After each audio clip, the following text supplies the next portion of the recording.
She said she'd be right back, just grabbing a few things from her ex's house. But hours later, her car was abandoned, her phone was silent, and the air around his property reeked of something no one wanted to name. Today we tell you about the murder of Katie Baunach. Welcome to Love and Murder, Heartbreak to Homicide, your Florida Man Friday episode. We are your hosts, A.I. Jane, Jessica, and Jensen. We're happy that you found our little section of the internet and took the time to listen to this victim's story. Don't forget to subscribe on whatever platform you're on. But if you didn't know, joining our Patreon is one of the best ways to help keep these victims' stories alive. Patreon.com/loveandmurder. You can sign up for free and still get some benefits, or choose a bonus tier. The $5 tier is our most popular option. Patreon.com/loveandmurder. Now let's get into your Florida Man Friday episode. On September 30th, 2022, a group of worried friends called the police reporting their friend, 39-year-old Katie Baunach, missing. They told police that on September 29th, 2022, Katie dropped off her 2 children with a friend. She said she was going to her ex-husband's house, 43-year-old Ian Baunach, to pick up a few personal items. She told her friend she'd be right back. She never came back. Hendry County deputies went to Ian's home in LaBelle, Florida to investigate. During their first visit, they found Katie's car parked in the driveway with her purse still inside, but neither Katie nor Ian was home. When deputies returned shortly after, the car had been moved, now abandoned on the side of the road, the gates were locked, and Ian, who was pacing around the property, refused to let them in. That refusal made officers get a warrant. What they found was every woman's worst nightmare. Ian Christopher Baunach was a former United States Marine who retrained as an engineer.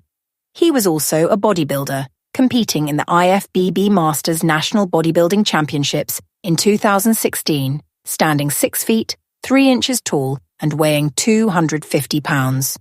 Katie Baunach was a nurse and the mother of their 2 young children. A friend and neighbor described her as having a generous spirit and a good mama who loved her children fiercely. Katie's and Ian's relationship had a long history of domestic violence. In November 2021, Ian was arrested on charges of domestic battery by strangulation. He was released the same day on a $25,000 bond. Prosecutors dropped the charges. Although the case's lead prosecutor said that she would have continued without victim testimony, and in 90% of similar cases, the charges were dropped. In January 2022, Katie forgave Ian after he told her he had changed and found religion. Attorney Joseph Gerard Villacarva, who represented Ian in the strangulation case, said that his and his client's opinion was that Katie was using the claim as leverage in their divorce settlement, arguing that the state wouldn't have been able to prove the allegation, as there was no corroboration. In March 2022, Ian allegedly kicked Katie in the back and threatened to kill her. Katie reported this to the Hendry County Sheriff's Office, and deputies requested an arrest warrant, sending the case to the state attorney's office. However, prosecutors did not file charges. Just 6 weeks before her death, Katie took out a restraining order against Ian. She accused him of abusing one of their children. However, a Lee County judge reportedly denied her request for a restraining order around this time. According to a recording of the hearing, Judge Amy Hawthorne cited concern for the children and told Katie to make peace with Ian. The judge said, "I know probably neither one of your stories is probably 100% true, because it can't be. You need to get over your anger at each other or whatever bad feelings you have toward each other, or suppress them, or do therapy, or do something, because what you're doing to your kids is just an abomination." A spokesperson for the 20th Judicial Circuit later said that judges make decisions based on the law and limited information, calling Katie's death a true tragedy. Later, Ian's 2 ex-wives told the news press that they had reported Ian to their local police for domestic violence, but they felt that authorities didn't take their reports seriously and Ian was never convicted of a crime. On September 30th, deputies returned to Ian's property, this time with a warrant, and they forced their way in. Inside, they found signs of a struggle, blood traces, a broken mirror, and Katie's engagement and wedding rings in Ian's safe. They also found firearms, unregistered silencers, and vials of steroids. In total, 13 silencers and a lot of different firearms were found, many of them modified to accept silencers. Investigators found blood in the hallway between the garage door and the foyer, and blood in Ian's car trunk. He blamed it on groceries. But worse was found outside. Police discovered a fresh burn pile that smelled of death. Inside, they discovered the fragment of a human mandible with an intact tooth in a fresh burn pile. Nearby, a 50-gallon oil drum contained more bone fragments and reeked of decaying flesh. A friend and neighbor remembered smelling something burning the night Katie is believed to have been killed, saying, "Not even realizing until later what I could have been smelling." When questioned, Ian denied killing his ex-wife. He waived his Miranda rights and told detectives that Katie showed up, and they got into an argument over another woman. He claimed he went to sleep because he did not want to argue, and when he woke up, Katie Baunach was gone. He said that he then moved her car to the street. He admitted to being angry that Katie Baunach filed for and received a domestic violence injunction against him. When asked about the blood found inside, he stated that he did not believe the officers. He blamed the blood in the trunk on groceries he had transported, claimed he didn't believe they found blood in the hallway, and blamed a broken mirror on having bumped into it while walking down the hall. He also insisted that because they did not have a body, Katie was not actually a missing person. Based on the evidence found at the property, Ian was arrested.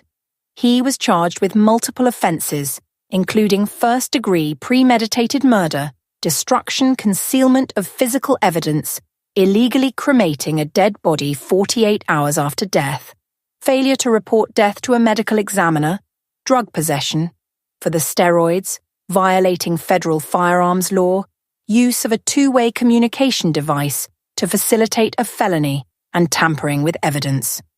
He was also booked in December 2021 for contempt of court. He pled not guilty and was held without bail in the Hendry County Jail. He is also reportedly being held in federal custody awaiting trial on federal firearms charges related to possessing unregistered silencers. Prosecutors are seeking the death penalty. State Attorney Amira Fox said the crime was cold, calculated and premeditated without any pretense of moral or legal justification.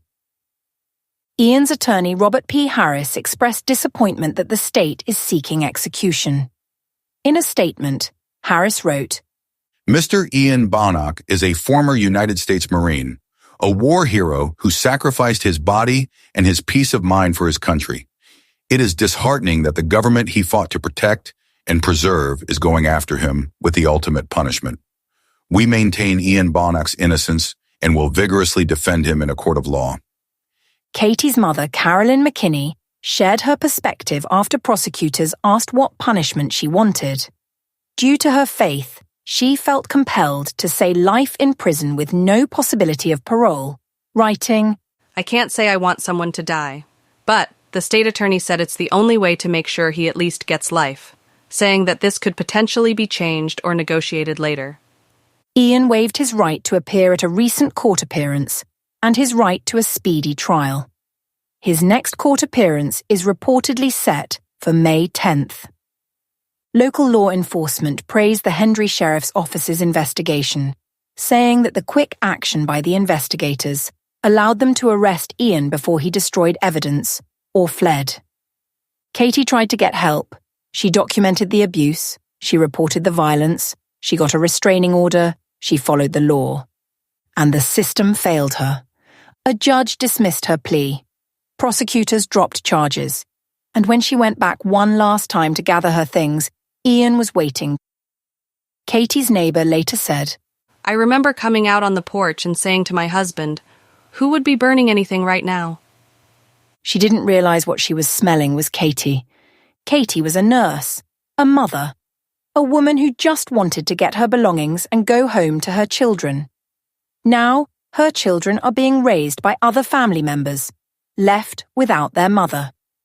In October 2023, Carolyn said in an interview that the death of their mother is still hard on the two children. It's still really hard. They still cry. She went on to say, Back in June 2023, prosecutors said it would be 2 or 3 years from now before he goes to trial. I started feeling very insecure about him wiggling out of this. I need for them to tell me he's going to pay for this. I would love them to tell me that he's in there and he's miserable and they know he's not going to get out. I need somebody to say that to me.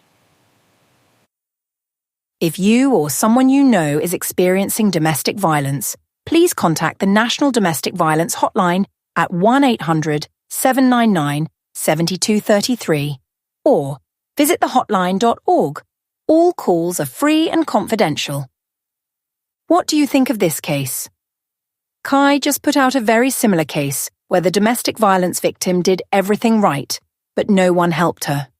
It was the case of Mary Gingles. Kai included the link to that episode in the show notes below. What do you think needs to happen so that these issues can be taken seriously before they lead to murder? Let us know your thoughts in the comments below, and Kai will read them in a future episode. Thanks for being here. Thanks for listening all the way to the end. Thanks for your support, and we'll see you in the next episode.